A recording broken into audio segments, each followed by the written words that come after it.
Oke, yang di room ya.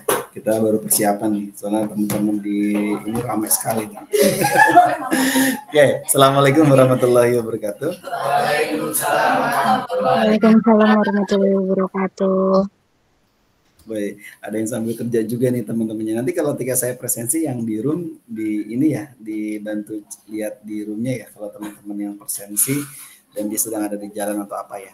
Nah hari ini di sesi ke-7 ya, sesi ke-7 perkuliahan kita akan mempelajari tentang yang namanya investasi. Investasi apa nih? Maunya investasi apa?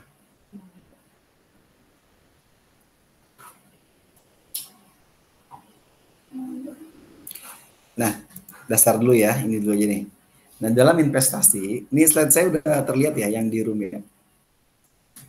Kalau yang di ini udah ini. Oh, nggak ada.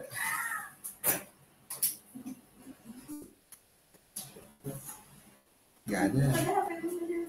Oke ya, kita bicara dengan investasi nih. Bicara investasi berarti nanti kita akan berbicara tentang yang namanya pengertian di dalam investasi, kemudian fungsi investasi, dan komponen-komponen apa saja dalam investasi. Nah, dalam investasi di dalam dasarnya itu kita berbicara tentang kegiatan.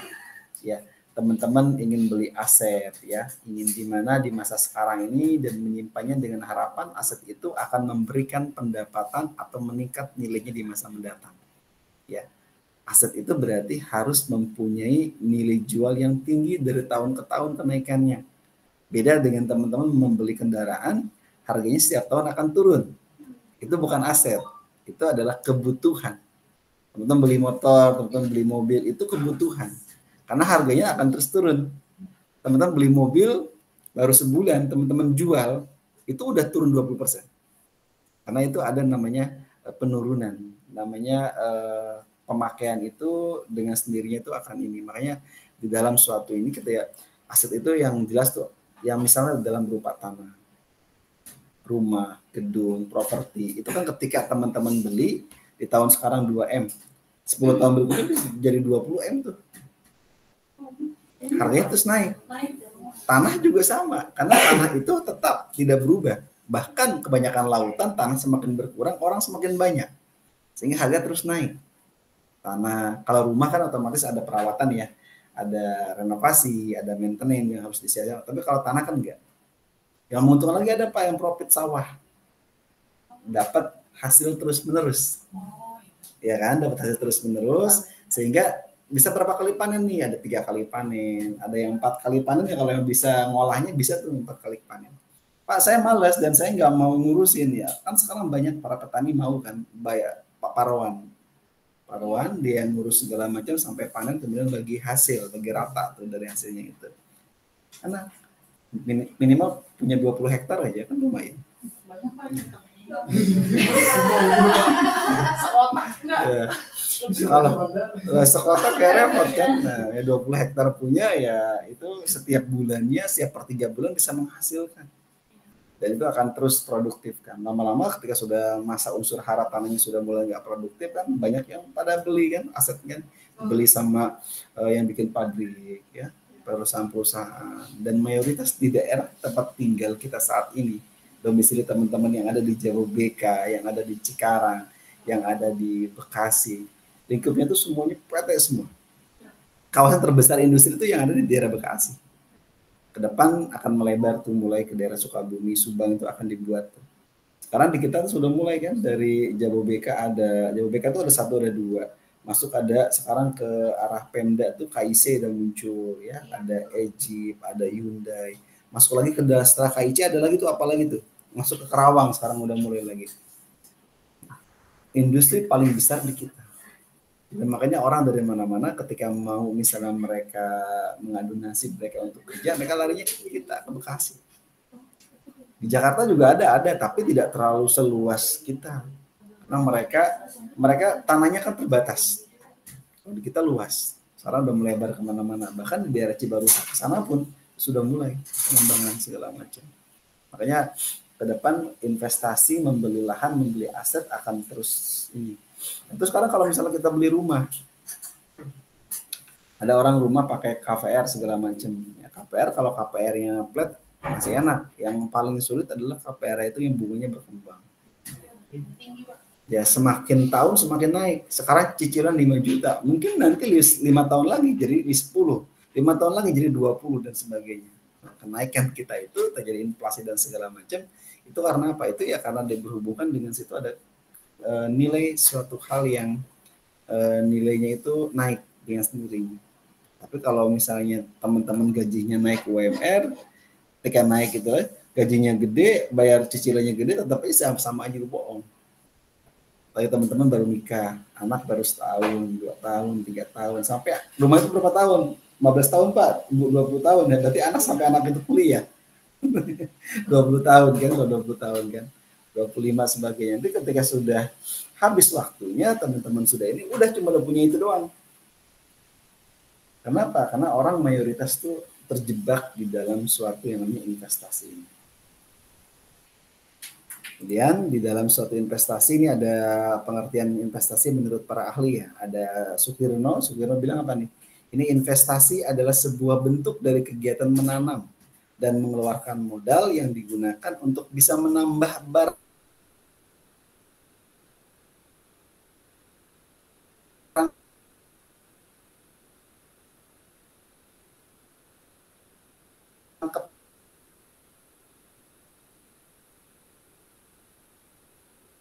keperluan baik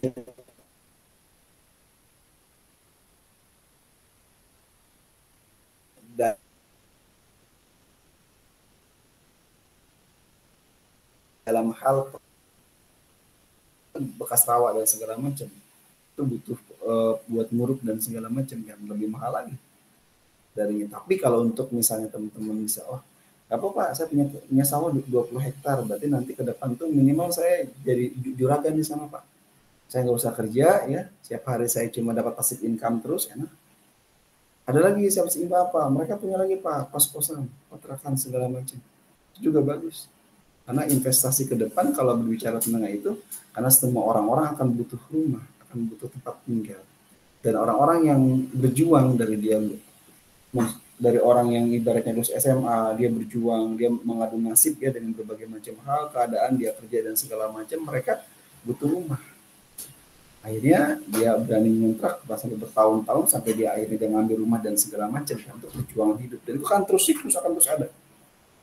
Sama kayak pendidikan, teman-teman kuliah nih, teman-teman lulus, yang baru masih ada terus, dan terus begitu siklusnya. Lama-lama teman masih muda nih, lama-lama tua, lama-lama yang masih anak-anak berubah jadi muda. Siklus kehidupan begitu, siklusnya. Nah ini terjadi dengan berbagai macam hal, dan investasi ini harus kita memikirkan bagaimana kita bisa menanam. Ketika berbicara menanam berarti nanti harus tumbuh. Ketika tumbuh minimal bisa ngasilin buah. Daripada kan jual sama pohon-pohonnya habis. Kalau sawah bisa ngasilin buah. Padinya yang diambil, sawahnya tetap ada. Ya kan? Terus habis kos-kosan, rumahnya tetap ada milik, cuma orang sewa saja. Hak milik tetap hak milik yang punya. Sama kegiatannya itu. Kemudian apa lagi? Kemudian yang investasi, ada fungsi investasi, di sini ada berbagai macam hal nih.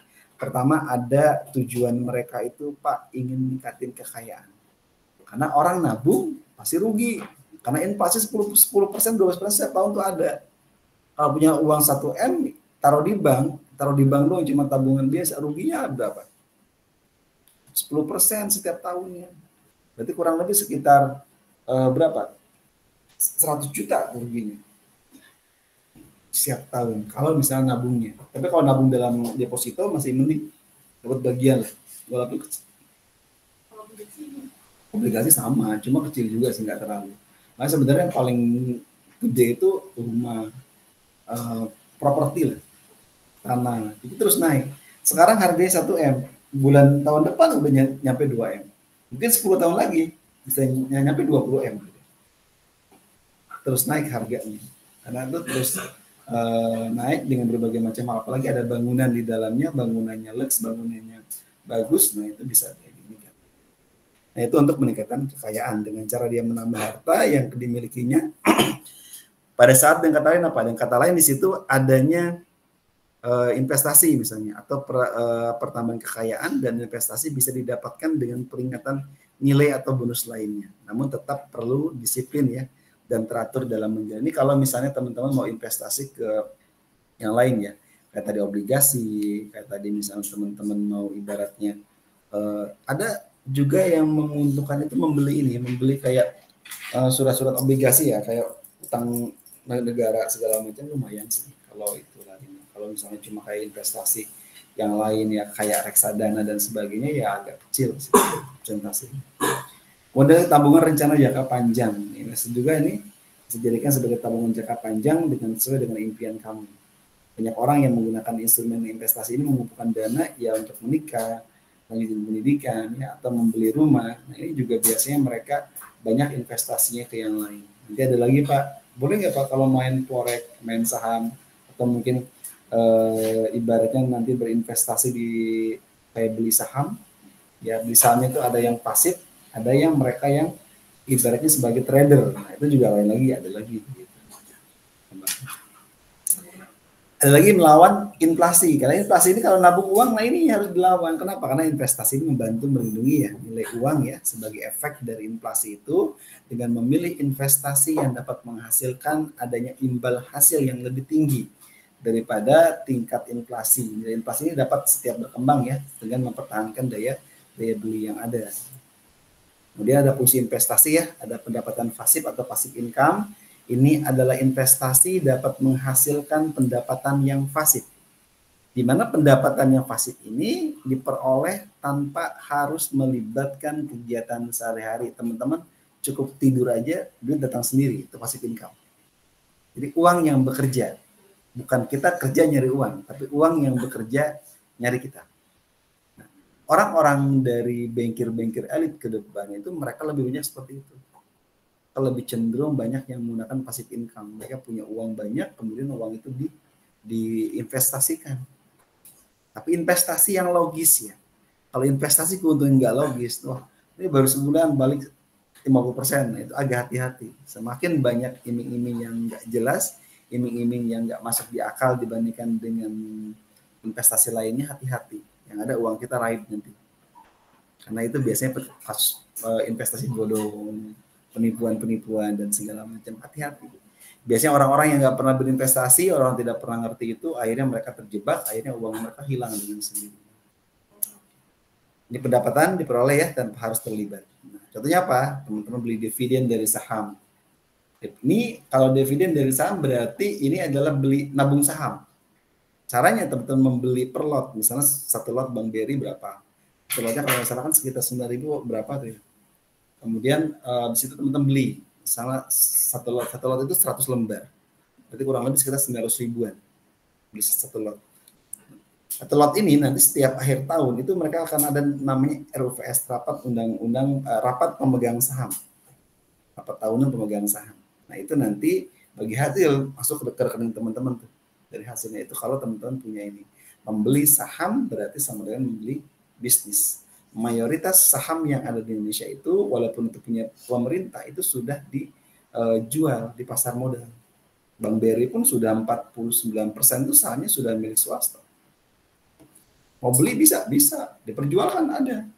Teman-teman mau pakai berbagai macam tuh di berbagai macam jual bersama. Ada yang menggunakan stok bid, ada yang menggunakan apa tuh? Kalau ini banyak hal sih memang yang bisa diinikan ya kalau teman-teman untuk membeli saham dan segala macam. Nah ini yang terjadi kembali ke teman-teman gitu, untuk apa gitu.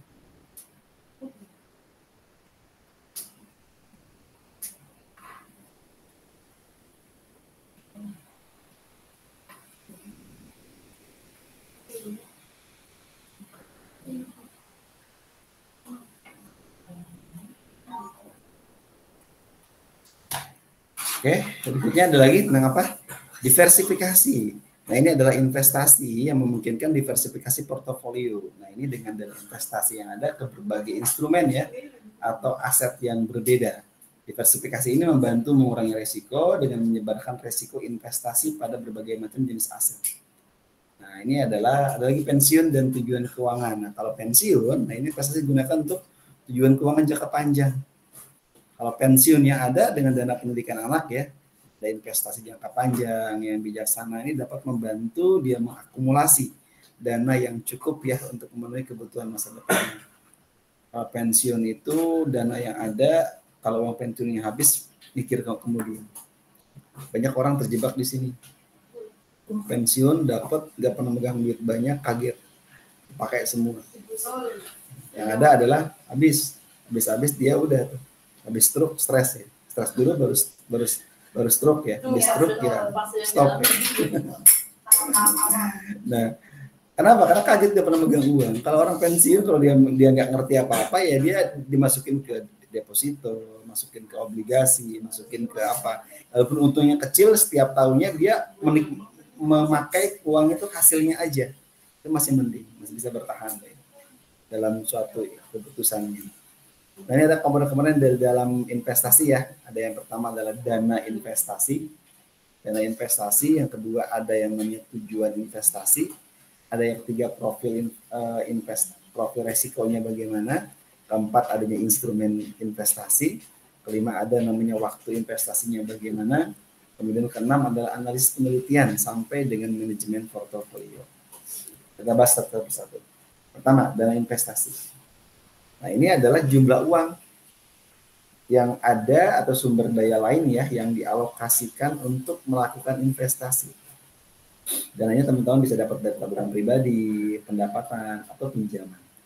Nah, ada orang tadi kalau mau beli saham misalnya per lot, nah bisa dari tabungan pribadi setiap bulannya bisa. Nah, nanti diakumulasi itu saham. Hidup aman di masa saat ini itu dikatakan kita itu hidupnya apa ya? Normal itu 3 kali gaji UMR. Jadi kalau teman-teman misalnya gajinya masih UMR, berarti itu adalah hidup normal. Tapi kalau teman-teman yang hidup layak, minimal 3 sampai 4 kali gaji UMR. Jadi kalau saat ini ketika gaji UMR sekarang 5 juta, berarti hidup layak itu minimal gaji teman-teman itu 20 juta. Nah, bagaimana nanti ketika pensiun, teman-teman pengen masih hidup layak, berarti pensiun misalnya umur berapa? Umur 50. Sekarang di tahun 2025, 75. Berarti UMR sekarang ada 5 juta. Mungkin UMR nanti 50 juta. Berarti nanti setiap bulannya teman-teman kalau mau layak hidupnya berarti 4 kali 50. 200 juta tuh setiap tahun, setiap bulannya. Ya nggak tahu, itu kan analogi saja. Ya, sama halnya kayak mau berangkat haji. Pertama daftar tahun 2013, 20 tahun kemudian atau mungkin 25 tahun kemudian, misalnya jadi inflasi segala macam kan, harusnya 20 juta, uang sekarang itu dengan uang sekarang 60 juta, berarti ada penambahan tuh dari 20 ke 40, 40 itu ada inflasinya. Ya kan, kalau daftar haji kan 20 juta, 25 tahun yang akan datang, 2013 20 juta, nah dia mau berangkat ke bagian tahun 2025, nambah 40 juta, 60 juta kan. Ke depan, Anda daftar haji nih tahun sekarang, 2025, dapat kuota di Bekasi itu 25 tahun. Itu 25 tahun kemudian dari 20 juta itu tambah berapa? Misalnya 100 juta itu tambah 100 juta. Jadi biaya haji 125 juta itu dibayar nanti. Ketika teman-teman sudah siap nanti untuk bisa berangkat hajinya itu 25 tahun yang akan datang. Jakarta udah lebih lagi sampai 30 tahun bisa tunggu. Gitu. Nah itu apa artinya? Artinya dari dana itu teman-teman bisa mengelola keuangan sendiri. Bahkan orang-orang keuangan itu pintar, mereka tuh menyimpan uangnya di berbagai macam tempat. Tapi jangan menempatkan uang atau bisnis dalam satu keranjang. Kan kalau kata orang Cina bilang mah jangan menempatkan telur dalam satu keranjang. Kalau telur itu ya ibaratnya jatuh atau ketiban pecah semua. Tempatkan telur itu dari beberapa tempat. Dari telur, ada telurnya punya 20, berarti 20 tempat yang berbeda. Siapa tahu bisa netas ya, bisa ketemu sama pasangannya, akhirnya dia beranak pinak dan segala macam gitu kan. Lah ayam telur cuma satu kan nggak tahu cewek apa cowok kan, ketemu sama pasangannya ya akhirnya kan dia beranak pinak ya dia bisa tuh bisnisnya. Ada juga yang telur itu mati dan segala macam ada gitu kan. Nah itulah alokasi dari hal seperti itu bisnis itu.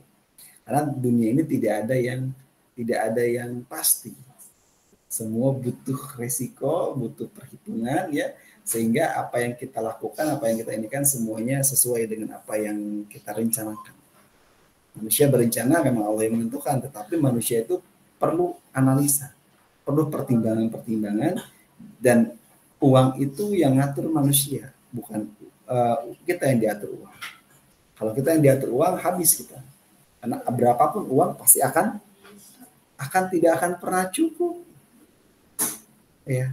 Dan kebanyakan manusia apa? Berpikirnya lebih cenderung mereka itu berpikir konsumtif dibandingkan mereka untuk nabung, untuk berinvestasi. Mentingin gaya hidup dibandingkan dengan kebutuhan investasi. Teman-teman kuliah ini investasi pendidikan dari leher ke atas nih. Kalau investasi dari leher ke atas, nah ini selamanya teman-teman akan terus pakai sampai teman-teman meninggal. Kenapa? Karena nggak akan pernah bisa dijual. Teman-teman beli rumah, beli tanah, beli sawah, beli ruko. Teman-teman nggak punya duit, teman-teman jual nggak? Jual.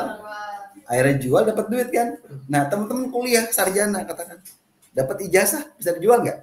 Nggak bisa dijual. Jadi itu akan teman-teman bawa sampai teman-teman mati. Sampai teman-teman di akhirat nanti itu akan tanya, oh berarti ada kewajiban thalabul ilmi yang teman-teman pelajari itu jadi pahala. Ijazah mah cuma sekedar kertas. Sebagai tanda bukti teman-teman belajar. Pak, saya nggak butuh ijazah, saya selesai sampai 97 selesai. Ilmu sudah dapat, tapi teman-teman nggak punya legalitas.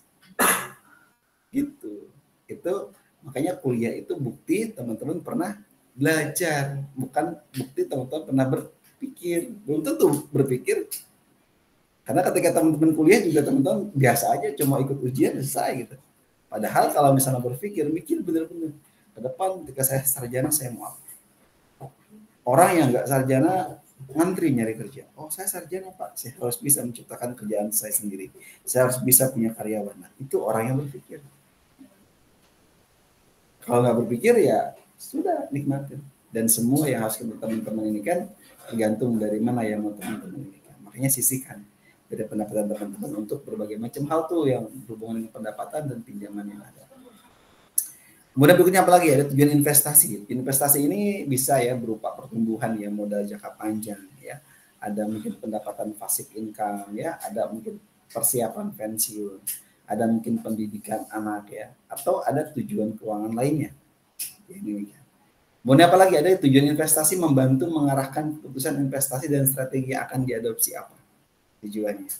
Uang itu teman yang ngelola. Gimana uang itu bisa beranak pinak? Gimana caranya?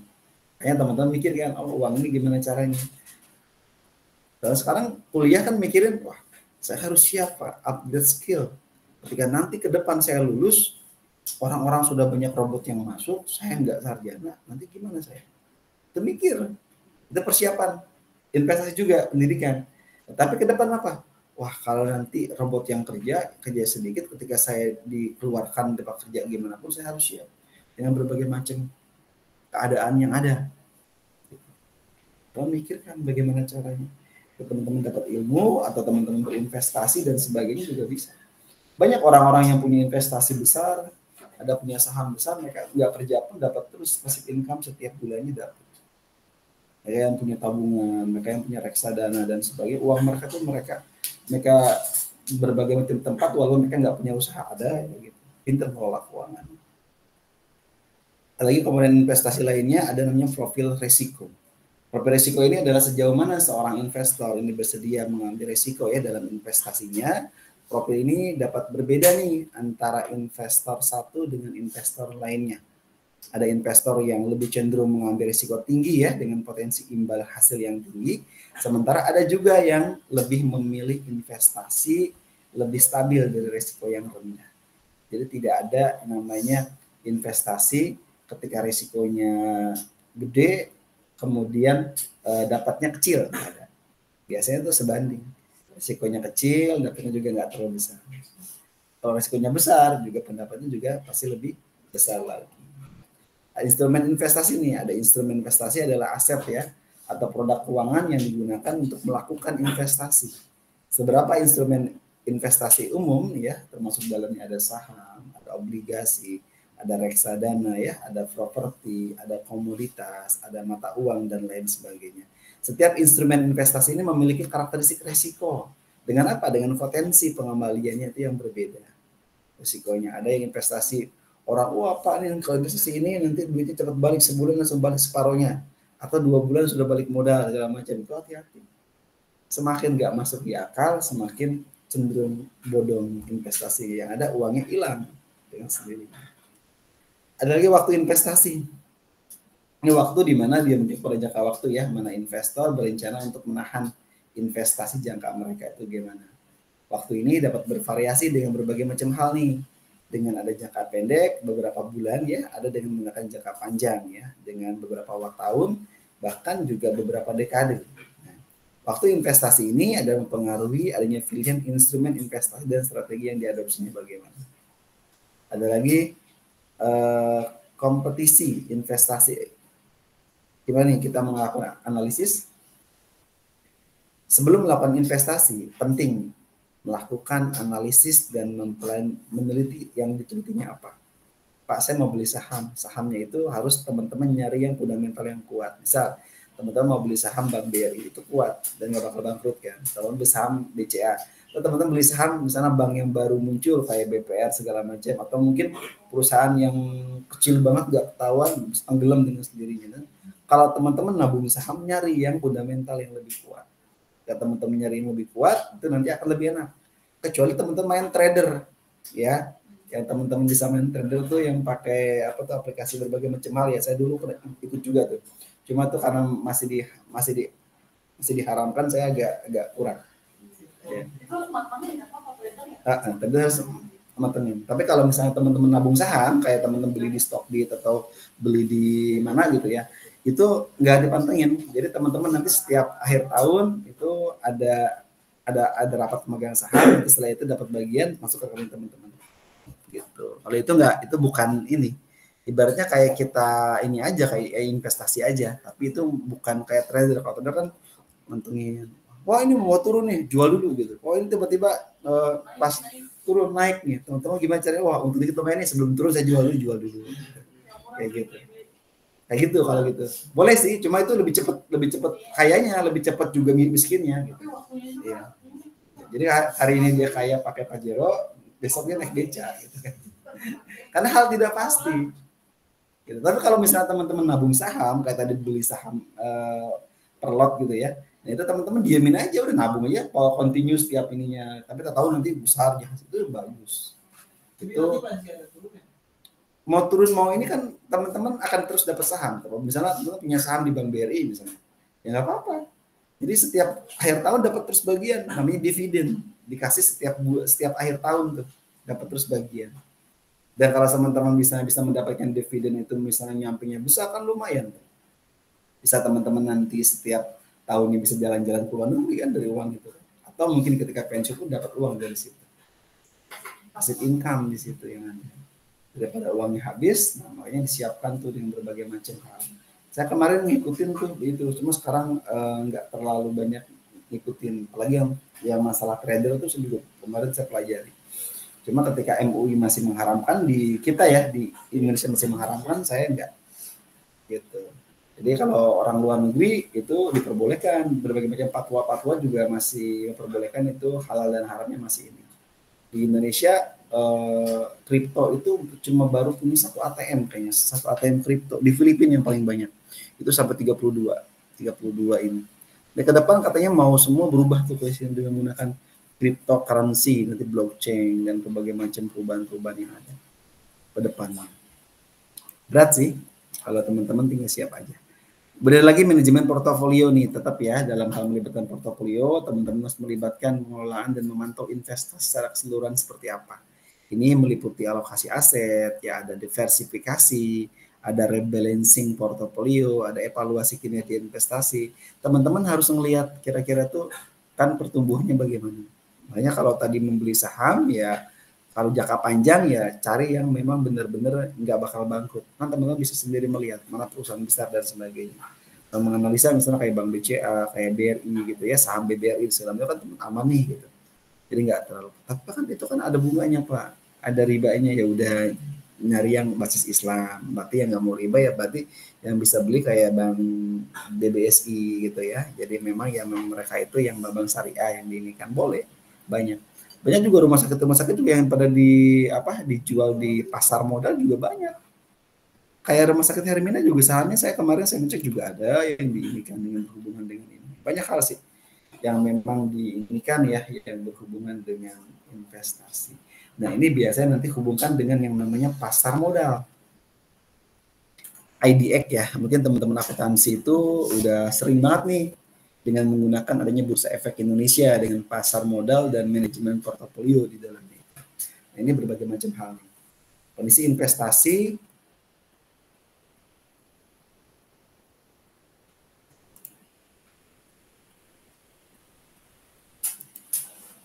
kok nggak tampil ya?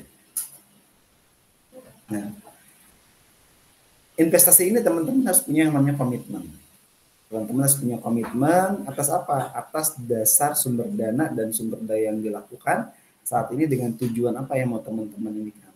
Lihat keuntungannya di masa yang akan datang seperti apa keuntungannya.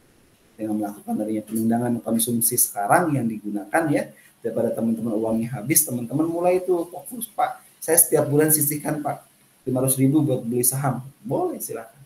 Nanti setiap Anda mikir 4 tahun, 5 tahun, 10 tahun sahamnya, Anda per tahun bisa dapat misalnya 100 juta dari hasil dividen kan, itu saham terus akan terus dapat terus dari teman-teman di situ. Syukur-syukur itu kan akan terus naik sahamnya. Ketika terus naik sahamnya kan bukan nominal teman-teman beli. Itu kalau dia sahamnya terus naik, tinggi naik, teman-teman juga dapatnya tinggi juga sahamnya. Makanya kalau misalnya teman-teman dari sekarang mumpung masih belum nikah dan sebagainya, fokus di situ. Pak, saya nggak punya bisnis. Itu kan beli saham itu kan sama dengan teman-teman punya bisnis. Membeli saham sama dengan membeli bisnis. Saya punya saham Pak, walaupun 2 lot di Bank BRI misalnya. Itu punya saham pemilik saham, pemegang saham. Gitu. Kenapa? Karena tidak ada kecilnya. Karena saham itu sudah dijual bebas. BRI itu bukan semuanya milik punya dia. 50%, 51% punya pemerintah. Sisanya dijual bebas di pasar modal tadi. Kalau teman-teman mau gitu ya, mulai itu berpikir bagaimana cara, tapi harus komitmen. Mumpung belum nikah, udah nikah nanti masih banyak pengeluarannya. Anak semakin besar, anak minta apa, sebelum mikirin sekolahnya, kuliah dan segala macam, banyak. Disiapkan dari sekarang berapa dana buat investasi dari teman-teman. Misalnya 10% ya udah fokus. Dari 5 juta 10% berarti 500.000 tuh setiap bulannya. Ya udah fokus. Ini kan mumpung masih ini. Kemudian komitmen atas sumber dana, dari sumber dana mana nih ini kan. Kemudian penggunaan konsumsi ya digunakan ya. Investasi ini harus dibedakan dengan dari spekulasi. Intinya kalau spekulasi kan kita bisa berpikir ya, oh ini bisa dijual segala macam. Kalau investasi gitu kan, kalau teman-teman fokus ya udahlah buat nanti masa tua dan sebagainya. Spekulasi ini harus bisa mencakup ya pembelian aktiva yang dijualnya apa dengan harapan memperoleh keuntungan. Boleh jual, boleh. Bisa dijual. Saham teman-teman nih, ketika misalnya teman-teman di BRI udah sahamnya udah berapa lot, udah misalnya 1.000 lot misalnya gitu. Teman mau jual aja bisa. Balik ke uang. Bebas, teman-teman nggak dapat lagi dividen. Dapat bagian lagi. Gitu.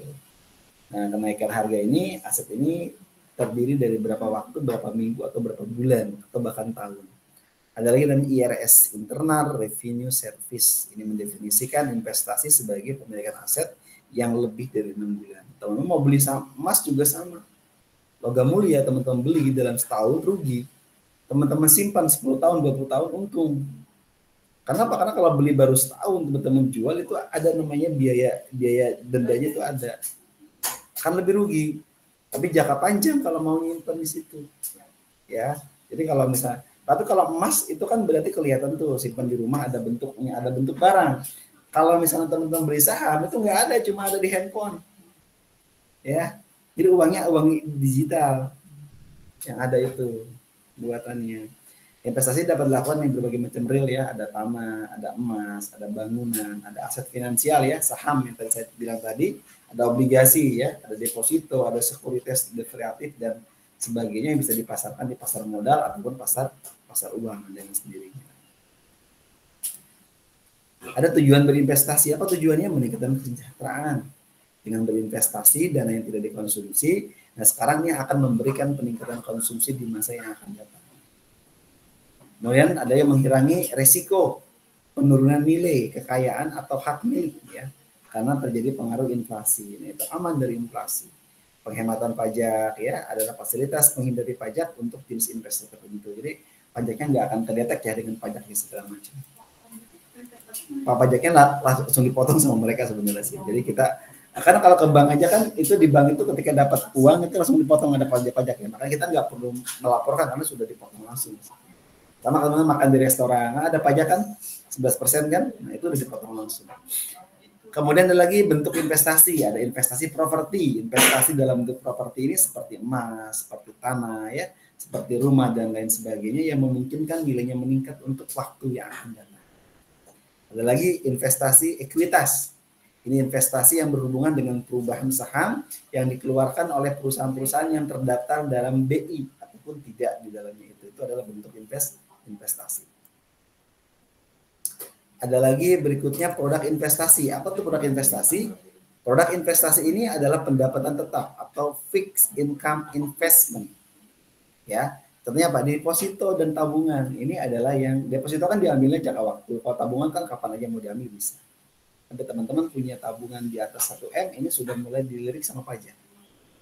Ya, kecuali kalau teman-teman bagi-bagi rekeningnya. Jadi rekening di Bank Mandiri 500 juta, ya, di Bank BCA 500 juta itu nggak akan kedetek. Tapi kalau udah 1 M itu kedetek. Makanya semakin punya rekening, kemudian uang yang dibagi-bagi itu lebih aman sih dari untuk ke pajak segala macam ya, karena kedeteknya dia lebih tidak melihat. Tapi kalau misalnya di satu rekening gendut, nah itu yang biasanya suka di ini. Gitu. Kecuali kalau teman-teman ke deposito, teman-teman ke saham dan segala macam itu akan dirasa lebih aman di dalam suatu ini. Produk investasi, produk tumbuhan adalah growth income investment. Nah, ini adalah hasil dan tidak pasti ya sesuai dengan harga pasar. Contohnya adalah emas, ada tanah, ada bangunan, ada barang koleksi, dan mata uang asing yang teman-teman ini. Kemudian berikutnya apalagi ada dasar keputusan berinvestasi, ada namanya return, imbal balik ya, tingkat keuntungan investasi ini merupakan kompensasi atas opportunity cost atau uang yang peluangnya dapat keuntungan dan terjadi penurunan risiko daya beli akibat terjadinya inflasi. Ada namanya expectation. Nah ini VS realisasi yang adanya gimana nih? Ada ini rise, resikonya apa? Kemungkinan perbedaan antara return yang diharapkan dengan return aktual. Nah ini kan high risk, high return. Jadi tidak ada hal yang ibaratnya itu resikonya tinggi ya sementara ya hasil yang didapatkan juga lebih tinggi gitu resikonya. Jadi kalau teman-teman misalnya nggak mau risikonya, Pak saya mah deposito aja ya, udah dapatnya juga nggak terlalu besar, kecil dapatnya. Tapi aman uangnya nggak hilang sih gitu. Dibandingkan teman-teman nabung rugi. Bank paling senang kalau teman-teman nabung doang gitu karena uangnya bisa diinikan.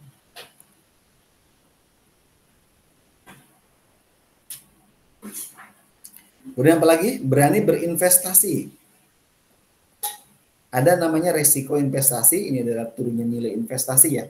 Dia kesulitan yang menjual produk investasinya. Ada lagi di sini yield yang tidak sesuai dengan ekspektasi. Nah ini berhubungan dengan sesuatu hal ketika misalnya teman-teman, wah ternyata hasil yang saya dapetin nggak sesuai nih Pak dengan realita yang saat ini ada. Ini kan tergantung resiko ya. Jadi kayak itu resikonya ada gitu. Kalau teman-teman mengharapkan resikonya tidak ada ya agak sulit. Namanya itu penuh dengan resiko. Nah, ini berbagai macam hubungan resiko dengan return yang diharapkan ya. Mungkin teman-teman berharap ada resiko yang rise ini di sini adanya. Kan pengennya teman-teman naik, tiba-tiba pas pandemi kemarin bukannya naik malah turun kan gitu. Itu resikonya gitu ya. Jadi nggak usah terlalu dini banget. Bagaimana proses di dalam keputusan berinvestasi? Ini prosesnya. Ada yang pertama penentuan tujuan investasi tergantung pada investor, misalnya memperoleh penghasilan pada usia pensiun. Teman-teman fokus nih, udah Pak nanti usia pensiun aja saya ambil, boleh silakan. Ada penentuan kebijakan investasi ya dengan penentuan alokasi aset yang akan dijadikan sebagai objek investasi. Apakah dia berupa saham, apakah dia berupa deposito, atau berupa bangunan dan sebagainya. Kemudian lagi pemilihan strategi portofolio. Ini strategi portofolio aktif ya, ada versus dari strategi portofolio pasif. Bagaimana berikutnya cara mengurangi resiko investasi? Yuk pilih produk investasi dengan resiko yang terkecil. Lakukan diversifikasi portofolio, melakukan investasi pada berbagai macam produk yang ada, kemudian melakukan pengukuran kinerja pasar modalnya seperti apa. Ini cara-caranya. Nah, kemudian pasar modal ini ada financial market ya, ada money market, ada capital market. Kalau money market, dia adalah pasar yang memperdagangkan aset keuangan dalam jangka pendek kurang dari setahun.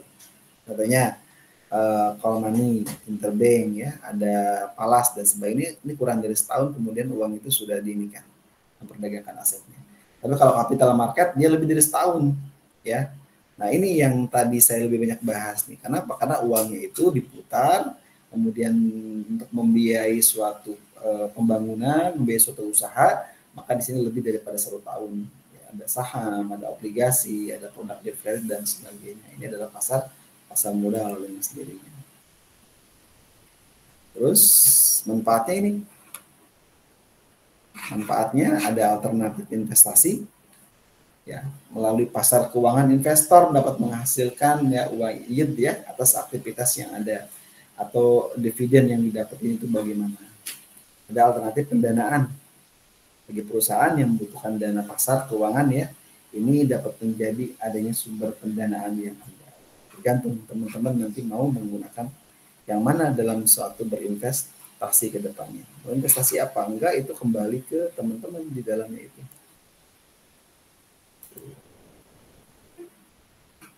Baik, tadi sama mana? Oke.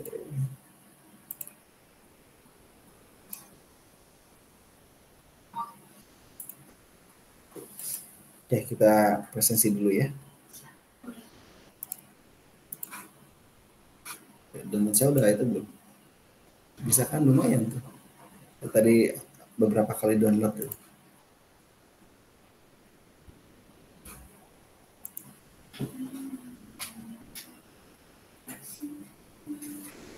Ini tanggal 20.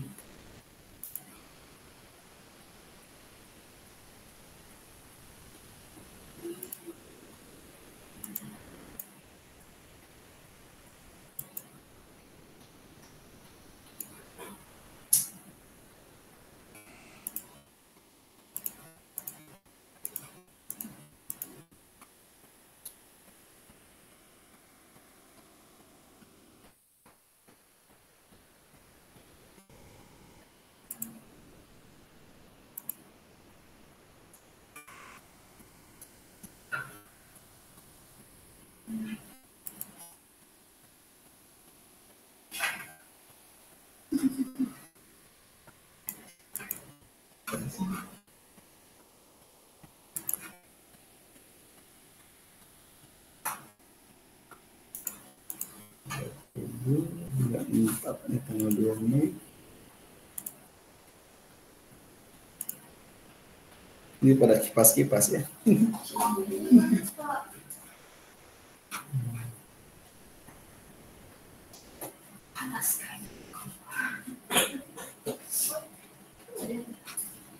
Tiap 30 bulan Mei ini tanggal 2 Mei.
Tugas sudah saya upload tuh. Sudah 3 kan? Paling lambat kapan? Akhir bulan. 27 kok nggak salah.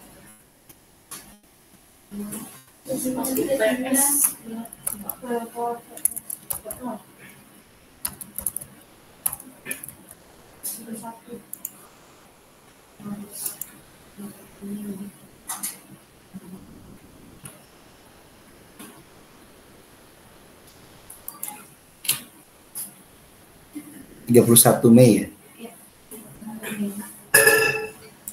Ada yang sudah ngerjain belum? Sudah apa? Ada nih.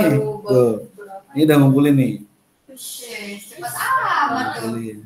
Aisyah. Ada yang udah ngumpulin. Mana tuh Hah? Aisyah? Baru 1 orang yang ngumpulin kan? Kita cecer si Aisyah. Tugas 4. Itu bulan lama. Atau saya ganti deh sampai bulan depan. Kebangetan kalau nanti nggak ngumpulin, kebangetan.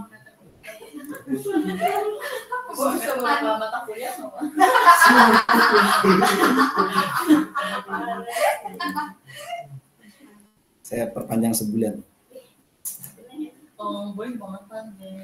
Kalau nggak ngumpulin juga, tanggal 30 nggak ngumpulin, kebangetan.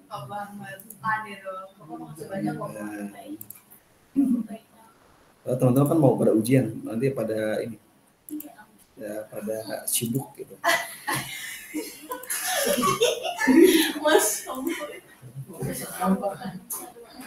Tanggal 30.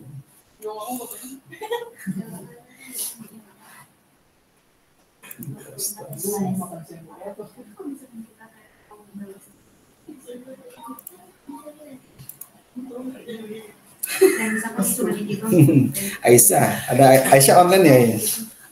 Aisyah dia Pertiwi. Hadir, Pak. Iya, Pak. Ini yang paling legenda nih ya. Ngumpulin perdana kan. Dini Andini. Hadir, Pak. Hadir. Elisa Trisenda Aritona. Elisa hadir, Bapak. Hadir. Sedang di luar. Oke. Dedi Agustian. Hadir. Siti Melisa. Zaidan Ahmad Fahrezi. Intan Pesilitonga. Audia. Hadir, Pak Audi. Muhammad Zainuddin. Muhammad Firman Sah Kosasi. Hadir. Azizah Alfianti. Hadir, Pak. Kalau kuliahnya online terus, nanti pas ini bingung teman-teman pas wisudanya ya, gak ada temennya. Oke, grupnya ini ujiannya nanti tadi sepakat dengan teman-teman sekelasnya offline katanya ya. Nanti saya bikin soal dulu. Nanti soalnya nanti saya kasih ke akademik. Nanti ujiannya open semua dokumen. Dia mau open buku boleh, open laptop boleh, open HP boleh.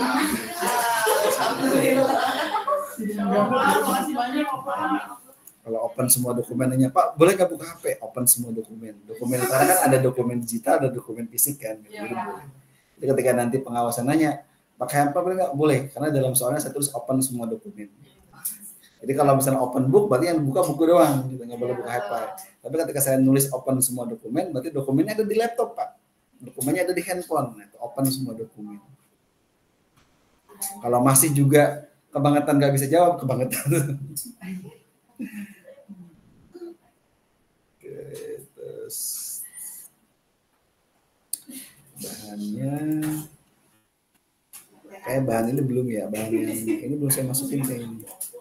Investasi ini bahannya ada di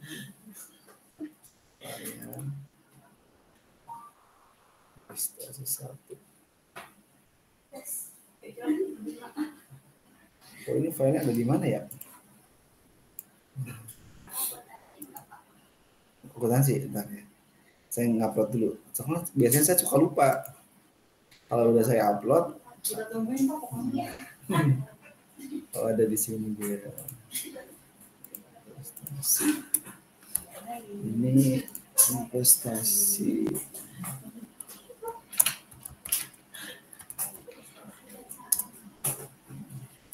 Jadi ada 2.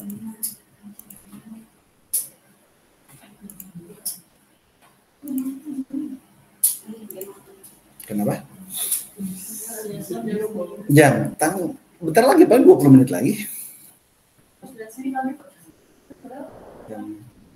Itu jamnya ini. Saya kalau di kamar ada jam gitu, saya copot biasanya. Soalnya kenapa? Soalnya wah ini merusak gitu. Wah ini jam segini ya. Padahal janjian jam berapa gitu. Jadi daripada merusak mendingan diturunin gitu. Kalau enggak kasih baterai. Baterainya baterai yang gede ya. Saya punya kecil nih. Kalau kecil ada saya. Buat baterai tikus. Itu mas. Baterai remote.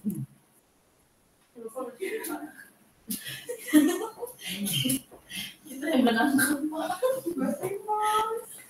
Berarti udah cocok, udah lapar. Jam 12 wajar sih. Jam 12 udah wajar.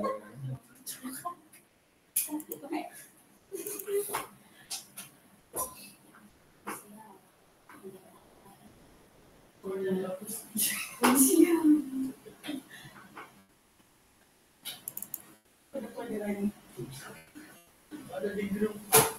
Mau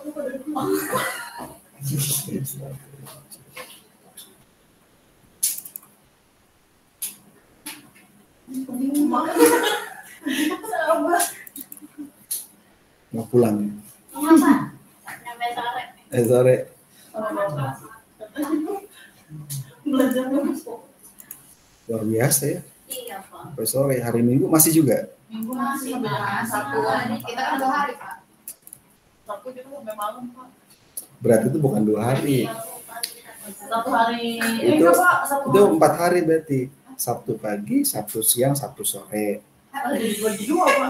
Ya, orang kalau kuliah malam, semuanya malam. Oh iya. Senin malam, Selasa malam. Berarti kan dari pagi sampai sore. Yang berarti Sabtu pagi, Sabtu siang, Sabtu sore. Sama Minggu kan? Iya. Minggu pagi kan? Pagi sama 4 siang, hari iya. berarti. 4 hari. 6 6 hari? Pagi sampai siang. Waduh.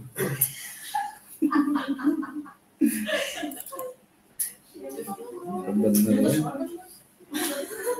Sedih. Hari Sabtu itu 4. Minggu 2, 4 tambah 2 berapa? 7. Setengah tambah 2, 7. 9 kali. 4 tambah 2, 7. Dan 9 kali 1. 9 kali 3. 1.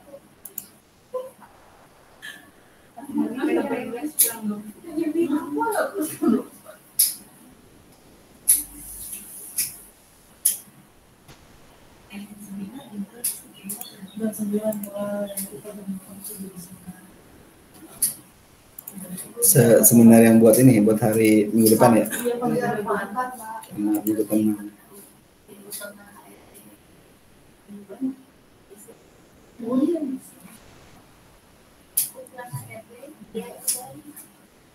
Itu mahasiswa kita kok. Oh iya, Pak. Itu mahasiswa kita, alumni kita juga. Terus juga kemarin dia lagi ngambil pasca juga.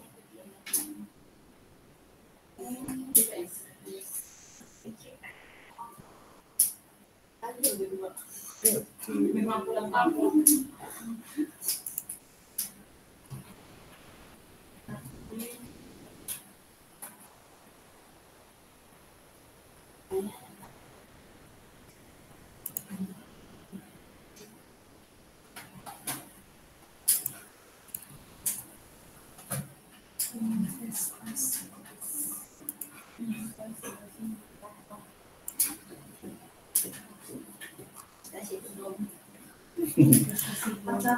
Investasi bodong itu kalau kamu udah punya anak kecil tuh, anak kecil kan pos THR kan belum ngerti duit kan, nah, itu investasi bodong. Terus kalau tanya uangnya kemana nggak ada, nggak berwujud. Rati Wulandari ada, Akuntansi di rumah ada ya Rati? Kayak jangan-jangan dia masih ada ini apa? Ngawas yang ini, ngawas yang ulangan. ngurus ulangan. Kan kerja di madrasah. Oh, Nah, hari itu lagi ada ujian. ujian. Kalau dia join sih nggak apa-apa. Ada ya Rati bilang tadi. Oke, Sri Rahayu, Hadir Bapak. Lingling, Lingling ada ya?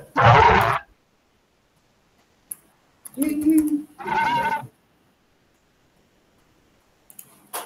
Ada Selpianita. Ada Pak. Setiap hari selalu selfie ya? Iya, selfie. Selfie Saya terus. sudah meramalkan. Hah? Maya ada? Ada. Hadir semua ya berarti ya. Masih ya. Oke, tadi yang saya rubah berarti apanya? Tugas ya. Tugasnya biarin ya aktualisasi sampai tanggal 30 Mei aja ya. Enggak, sampai tanggal 31 Mei aja. Hah? Ya apa-apa. Mau dirubah? Dirubah nggak?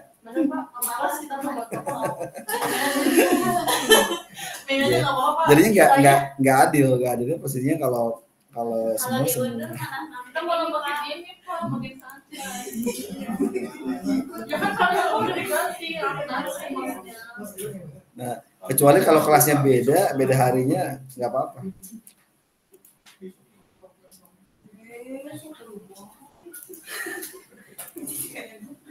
Iya.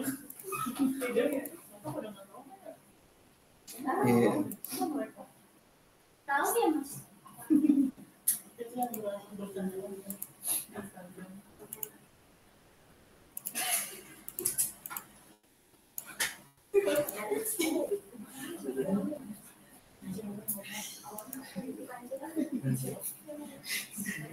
Ya berarti kipas terus ya. Nah, kita paling 15 menit lagi selesai. TI-nya ada di sesi 7.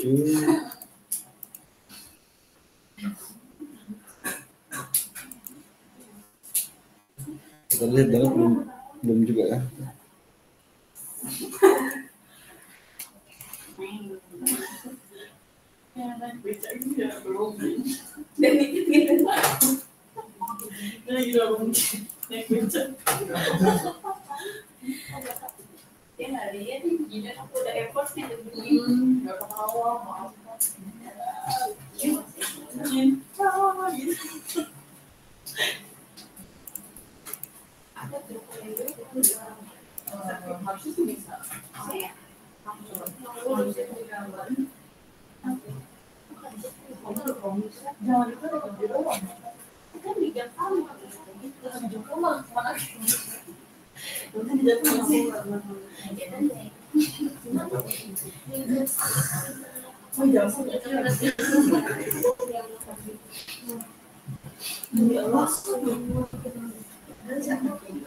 Kita bilang Mas, nggak apa-apa banget, udah kaminya tarik ya Mas.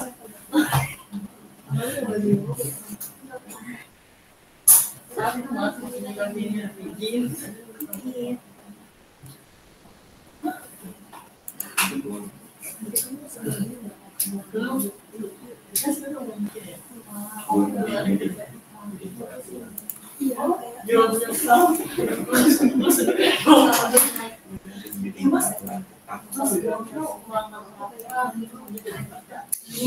Oke, ini ada 3 slide lagi. 10 menit cukup nih. Habis ini pada istirahat ya. Kasih Anda pada oleng. Jangan diterima pada gila. Kan cuma sama-sama. Maksa-maksa. Baik, berikutnya nih tentang instrumen di pasar modal ya. Instrumen pasar modal di sini ada ya, dalam disebut dengan efek-efek dalam berupa saham ya. Saham ini bukti kepemilikan perusahaan. Jadi kalau teman-teman tadi punya saham, berarti teman-teman punya pemilikan. Ya, bahwa beli saham sama dengan beli perusahaan. beli bisnis. Teman-teman punya tuh. Walaupun dalamnya cuma berupa surat doang kan gitu. Kalau dibelinya saham online ya berarti cuma dalam handphone saja. Gitu. Kemudian obligasi itu bukti uang kepada masyarakat. Nah, dia punya suatu ini ya, dan itu juga uang itu juga bisa nanti dapat bagian teman-teman dari dividen dapatnya. Lagi bukti RISE. Ini hak untuk kepemilikan saham ya. Jadi ada ininya, ada bukti waran, ini hak untuk membeli saham. Bukan pemegang saham yang lama. Nah, ini buktinya. Lagi produk turunan derivatif ya, contoh indeks saham dan obligasi dan tujuan spekulasi. Dulu beli saham susah banget, harus datang dan segala macam. Sekarang dan online-nya mudah banget. Uangnya sekarang nggak tahu saya jarang megang uang cash. Kadang-kadang kalau kesulitan, karena bayar sekarang udah pakai foto, ya kan? Agak lengah sedikit, saldo berkurang itu kan? Udah nyampe rumah, saldo berkurang gitu. Bayaran sekarang juga sama. Saya bayar apapun sekarang udah pakai handphone kan, jarang ke Indomaret, Alfamart. Dulu kan sering ngantri bayar gitu ya. Sekarang udah mulai hilang ya sendirinya. Sekarang udah mulai ini. Tapi agak hati-hati kalau teman-teman punya suatu ini, di dalam suatu itu teman-teman harus ini kan, antara handphone teman-teman kemudian perbankan segala macam itu harus beda. Kalau saya bedakan. Saya khusus buat perbankan khusus satu nomor, email khusus satu perbankan gitu. Karena kalau perbankan kan kita transfer aja kan emailnya masuk ke email kita kan. Saya nggak pakai email pribadi. Saya punya email perbankan sendiri, punya nomor handphone sendiri buat perbankan. Nomor handphone itu cuma buat perbankan doang. Jadi nggak dipakai buat keluarga, nggak dipakai buat usaha, nggak, cuma buat itu doang. Buat ibaratnya perbankan aja. Nah itu ketika misalnya berbicara tentang data segala macam itu lebih aman. Kalau teman-teman mau beli saham misalnya, mau pakai trader segala macam, teman-teman jangan pakai perbankan. Pakai nomor lain dan sebagainya. Jadi data kita nggak integrasi. Semakin data kita tidak terintegrasi, itu akan semakin enak. Data kita itu akan lebih aman dibandingkan data yang terintegrasi. Anda di Facebook, datanya sama. Kemudian data Anda di perbankan sama. Itu ketika ada kejahatan dunia cyber, itu paling gampang. Karena mengintegrasikan datanya lebih mudah. Gitu. Karena saya kalau peminjaman uang segala macam jarang pakai nomor perbankan, paling pakai nomor khusus biasa gitu. Kadang ada yang nawar-nawarin gitu. Sampai pinjaman yang belum ada kan pada nawarin disuruh top up gitu kan. Ini baru lagi nih. Saya cuma saya baca, cuma saya lewein aja pakai remote pakai emote icon gitu kan. Karena orang berpikir kan kalau mereka kan selaku marketing ya, mereka berusaha semaksimal mungkin gimana caranya itu mendapatkan klien gitu. Buat kita pusing. Setiap bulan kita harus terus gitu. Ya, padahal itu adalah salah satu spekulasi aja. Ada spekulasi, ketika kita nggak ada dana, sementara ada kebutuhan yang mendesak, ya udah harus kita ngambil eksekusi dengan sendirinya. Gitu. Jadi saya sih kalau dalam hal ini udah terbiasa sih pinjam uang, kemudian mengembalikan udah biasa. Cuma yang penting kebayar. Cuma permasalahannya adalah nama kita di perbankan itu akan terus baik ketika kita bayaran kita tepat waktu. Kalau ngambil di perbankan atau ngambil di apa, kalau namamu masih mau baik, telat sehari 2 hari nggak kedetek, ngambilnya di awal bulan. Harus sampai tanggal 5. Jika telat sampai tanggal 20, tanggal ini itu di bank BI checking nggak kedetek. Jadi kalau jangan di jatuh tempo ada tanggal 21, 23. Ketika masuk tanggal 1, itu udah telat sebulan hitungannya. Jadi kalau di bulan yang sama, BI checking itu mengatakan masih aman. Tapi kalau misalnya itu sudah lewat bulan, teman-teman jatuh tempo tanggal 30, bayar tanggal 1, telat itu sehari kan misalnya gitu ya, itu telat dalam BI checking sebulan. Gitu. Makanya orang-orang yang mengerti itu biasanya mereka minta jatuh temponya di awal bulan. Ketika terlambat sampai dengan akhir bulan, gitu dengan sendirinya. Sama halnya sih, gitu. Ada beberapa ini. Kalau contohnya teman-teman di akhir bulan, teman-teman harus fokus. Fokusnya apa? Pembayaran itu adalah 1 bulan mengendap di perbankan. Saya ada yang itu rumah 1 bulan mengendap. Jadi saya bayar misalnya dia tanggal 21. Saya udah punya saving 1 bulan. Jadi ketika saya bayar tanggal 21, tanggal 22, tanggal 23 juga tetap itu kepotong sama perbankan BTN itu dan sendirinya dia nggak akan record. Makanya kalau itu namamu baik di situ siap-siap aja nomor WhatsApp-nya banyak yang pada nawar-nawarin. Dicari terus gitu.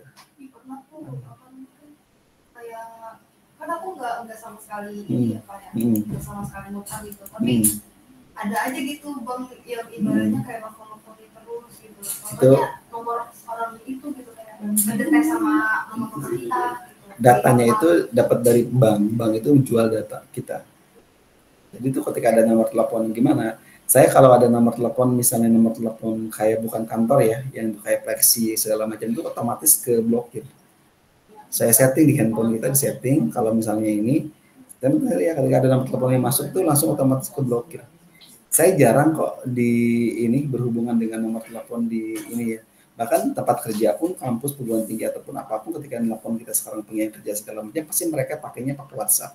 Misalnya pakainya pakai email segala macam. Jarang mereka telepon dengan menggunakan kantor. Karena itu mayoritas kantor deteksinya itu otomatis bukan ini. Apakah dia ini udah jarang banget sekarang. Udah jarang banget. Makanya kan lebih baik enggak gitu. Makanya kalau nomor telepon itu, karena saya suka jahil gitu. Kalau misalnya ada dari perbankan atau apa segala macam, jahilin aja. Karena tugas mereka begitu sih. Cuma kadang saya juga gangguin juga kan gitu. Karena mereka selalu ada yang ketika sekarang ada lagi yang lebih parah, robot. Jadi ketika ada yang mau nanya apapun jawabannya sama, flat. Nah itu udah mulai kan. Nah udah mulai tuh marketingnya. Sekarang telemarketingnya udah mulai robot digunakan dengan berdasar AI segala macam. Ya sekarang itulah dunia sekarang begitu, dunia sekarang. Jadi nanti di Jepang itu sekarang itu kalau teman-teman ke Jepang, teman-teman Jepang itu nikah dikasih rumah, lahiran dikasih dana 50 juta per bulan, ketika hamil itu dikasih 33 juta setiap bulan. Sampai anak itu berapa, usia berapa tuh ada ininya buat susu segala macam itu di ini subsidi sama pemerintah. Saking Jepang pengen adanya turunan. Karena di sana orang nggak mau nikah. Orang nggak mau hamil, orang nggak mau melahirkan. Makanya orang Jepang biasanya ketika mereka mau nikah nggak sama orang Jepang, pasti sama orang luar Jepang. Paling senang orang balik ke Indonesia nikah sama orang Indonesia banyak. Ada di negara Qatar, mereka mau nikah sama orang sana. Syarat nikah ngapain? Harus punya rumah, nikah harus punya apa? Harus punya kendaraan mobil segala macam. Ketika cerai, jadi hak milik istri. Jadi pas keluar jadi bangkrut kan, jadi orang miskin baru kan. Gitu. Nah itu yang sering terjadi, makanya banyak orang-orang itu ketika ini mereka larinya di luar gitu ya. Ada jenis pasar modal di sini. Siapa tuh? Itu dulu. Nah di sini ada jenis pasar modal ini ada 4 ya di situ ya. Pertama adalah berhubungan dengan yang namanya pasar modal pertama atau perdana ya. Ini adalah sarana bagi perusahaan untuk menawarkan saham ya atau obligasi pertama kali ke masyarakat. Ada pasar modal kedua, ada sekunder. Nah ini adalah saham karena jual beli efek ya antar investor dan harga dibentuk melalui perantara efek. Ada pasar ketiga, sarana jual beli efeknya antara market dan investor dan harga dibentuk oleh market maker. Nah ini anggota bursa efek nih. Ada pasar keempat adalah sarana jual beli antar investor tanpa perantara yang ada. Nah tergantung teman-teman pas beli yang mana. Nah zaman dulu lebih sulit, sekarang udah online udah lebih mudah ya.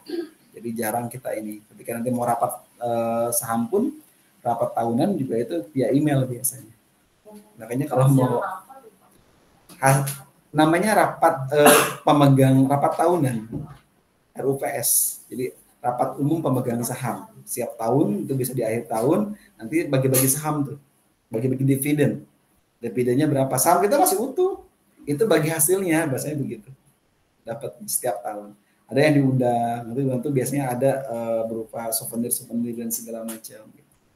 Coba deh kalau misalnya teman-teman masih pada ini belum punya kebutuhan, potong di situ.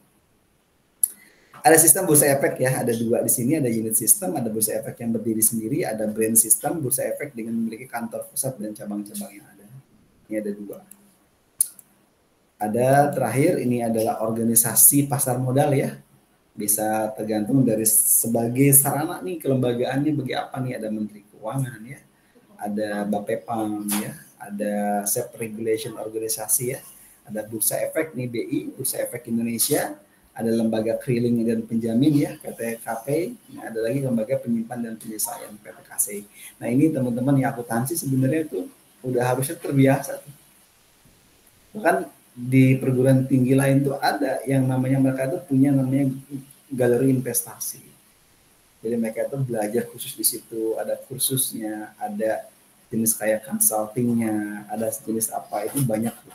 Kayak teman-teman di keuangan, di lembaga keuangan itu teman-teman bisa tuh berhubungan dengan sana. Oke, saya rasa cukup ya pertemuan kita untuk ini. Kalau ada pertanyaan mangga, kalau nggak ada ya berarti teman-teman bisa istirahat lebih awal ya. Karena udah pada gerah ya, udah pada kipas-kipas, udah pada lapar juga, boleh silakan.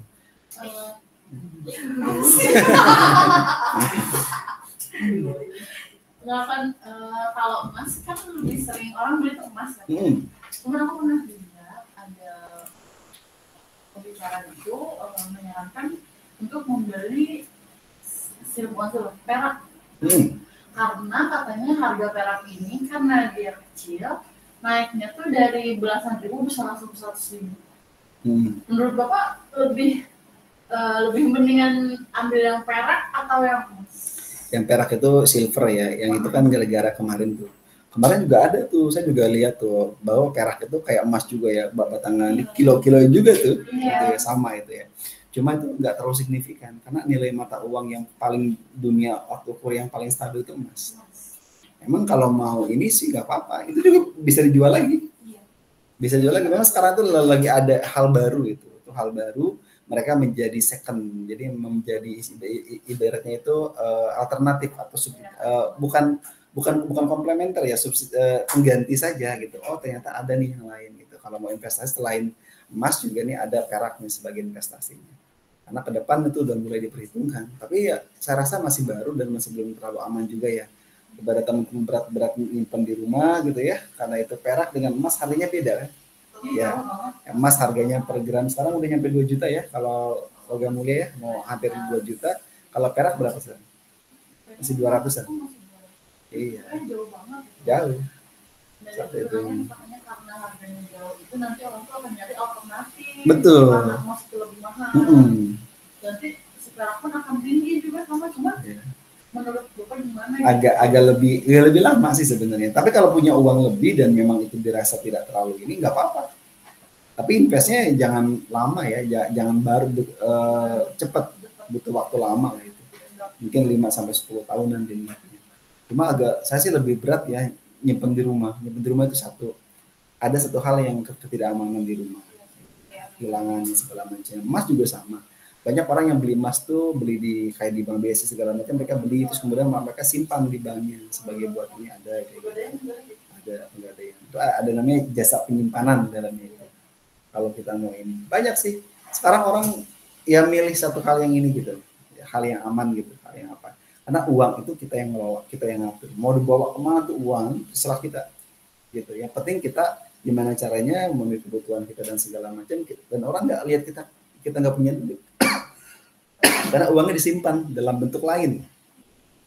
Kalau orang kan gayanya apa? Rumah bagusin gitu ya, kemudian mobil bagusin, kelihatan gitu. Nah itu adalah orang nggak kaya. Orang kaya itu nggak pernah nunjukin kekayaan dia, gitu. Bahkan ada orang yang rumahnya luarnya itu biasa aja, pas masuk ke rumahnya luar biasa rumahnya itu. Kenapa? Karena yang menikmati rumah itu bukan orang luar, tapi adalah keluarga yang menikmati. Orang luar biarin gitu kan. Nah, orang luar yang nikmatnya biasa, tapi ketika masuk rumahnya luar biasa. Nah, itu perubahan-perubahannya. Oke, ada lagi? Silakan yang di online. Ada? Oh, nggak berubah-berubah itu ya? Saya kalau tidak ada, saya cukup ya buat pertemuan kita hari ini. Oh, Bapak mohon maaf izin bertanya Pak. Bapak mohon maaf nanti untuk UTS-nya yang kita kampus C itu tetap online juga ya Pak? Tadi teman-teman di sini minta offline. Mereka ini kalau misalnya agak sulit kalau misalnya harus bikin soal project atau soal gitu. Karena dua-duanya harus sama di dalam satu kelas yang sama sebenarnya sih itu. Gitu. Nanti itu aja dikondisikan aja. Nanti kalau mungkin nanti minta ini aja target pengumpulannya aja. Mungkin dikumpulin kapan ke kampus Cikarangnya gitu. Atau seperti apa? Atau nanti saya bilang ke akademiknya siapa sih Pak Ali ya?